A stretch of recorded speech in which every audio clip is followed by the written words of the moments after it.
आप देखिए, आप देखिए छगन भुजबल साहब बहुत बड़े कलाकार हैं। उसने फिल्मों में भी काम किया है, आपको पता है। बहुत बार अपना रंग रूप बदलकर एक नाट्य निर्माण करने में छगन भुजबल माहिर है। अभी भुजबल साहब क्यों गए, कैसे गए, उससे महाराष्ट्र की राजनीति में कैसा हंगामा हो गया, ये सबको पता है। लेकिन शरद पवार ये सबसे बड़े सम्राट है, नट सम्राट है, और उनको प्रतिष्ठा है देश की और महाराष्ट्र की राजनीति में। तो अभी सब देखते रहे, आगे आगे देखो होता है क्या। ये जो है यो महाराष्ट्र में एक फिरता रंगमंच होता है, मोबाइल स्टेज घूमता रहता है।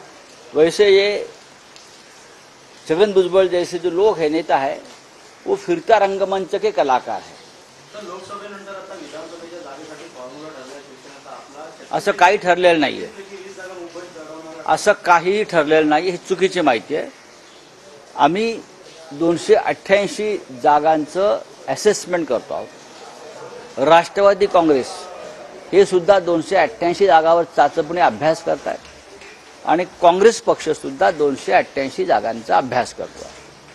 हा अभ्यास तिघांचाही पूर्ण झाल्यावरती आम्ही तिघे एकत्र बसू आणि त्यानंतर आम्ही ठरवू की कोणी कुठे किती कशा जागा लढायच्या, आणि जो जिंकेल त्यालाच ती जागा मिळेल, हे आमचं सूत्र आहे जे लोकसभेला होतं।